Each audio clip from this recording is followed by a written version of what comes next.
COVID on campus. The big new changes for college students amid a holiday surge in cases. Where we could see a few showers this evening before our next warm-up into tomorrow morning. Feeling good and looking good, inside and out. New York Live has the sustainable beauty products you have got to check out.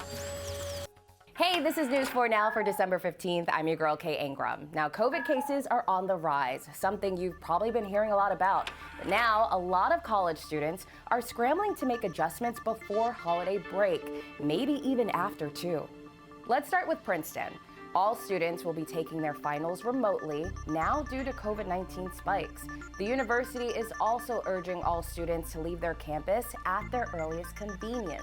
All indoor gatherings involving food or any gatherings without masks are now banned. The good news, the student vaccination rate is over 98%. Now for a similar situation at Cornell, but campus is closing altogether. Finals are now remote, facilities closed, on-campus events all canceled. That includes December graduation. Cornell is advising students to get a COVID test before traveling home for winter break. Vaccination rate here for students is over 98% too. And at NYU, finals are moving remote and gatherings are a no-go too. But all students and staff have to get a booster shot and provide proof of vaccination by January 18th. Syracuse University and Connecticut's Wesleyan University are also requiring boosters for next semester. Now, mind you, all of this comes as that new Omicron variant you've been hearing all about is spreading across the U.S., but more so in our area. That's according to CDC head Rochelle Walensky. She says Omicron is being detected at a rate of 13% in New York and in New Jersey. The national average is just 3%. But Walensky said there's good news, that early data shows illness and hospitalizations from Omicron appear to be less severe. Fewer people on oxygen, fewer people in the ICU, but I also want to emphasize that if you have more and more people who have disease, even if you have fewer people that get sick from it, you still have a lot of people who are getting sick. So really, we want to make sure that we keep all those prevention measures. Those measures include getting vaccinated and getting boosted. All right, so speaking of vaccines, Mayor de Blasio just released new details about the city's vaccine mandate for private sector workers. Starting December 27th, all private sector workers need to show proof they received at least their first dose. Then they'll have 45 days to show proof of their second dose. Businesses must keep a record of each worker's vaccination status.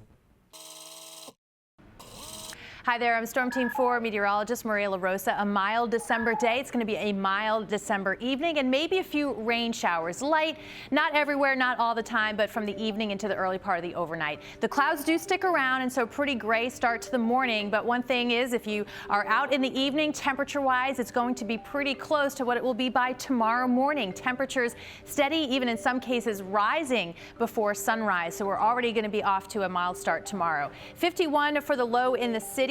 52 in Newark, mid-40s from White Plains and Poughkeepsie. Will stay in the 50s from Long Island and down the shore. On our way in most places, close to 60 for the afternoon. Now, from body wash to lip balm, some of the season's best new beauty buys have one admirable thing in common. They're all sustainable. New York Live is here with a few products to make you feel good both inside and out.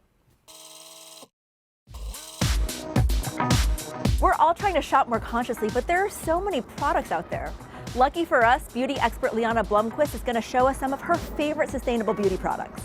Liana, thank you so much for having us on your beautiful rooftop. I think what's really great is that one of your big interests is sustainable beauty, right? Exactly. So tell us a little bit about what you have on the table. Yeah, so these are kind of the top 4 that I've been eyeing. The first one is actually Floral Street. What I really love about them is their packaging is actually biodegradable, recyclable, reusable. It's made out of a pulp material. You were telling me these are also recyclable, right? The actual bottles? The actual bottles are recyclable. So what else do you have for us here, Liana?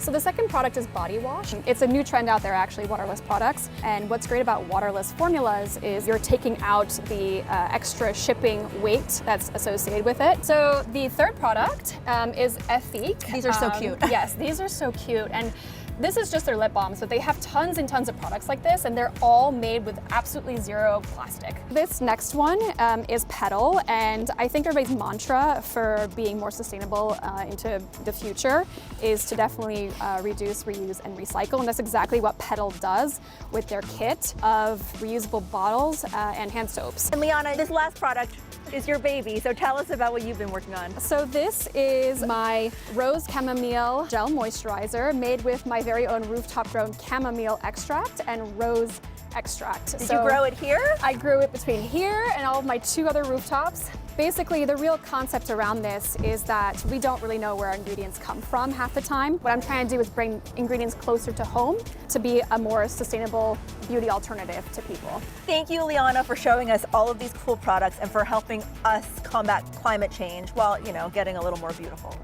Yes. What can we ask for more than that?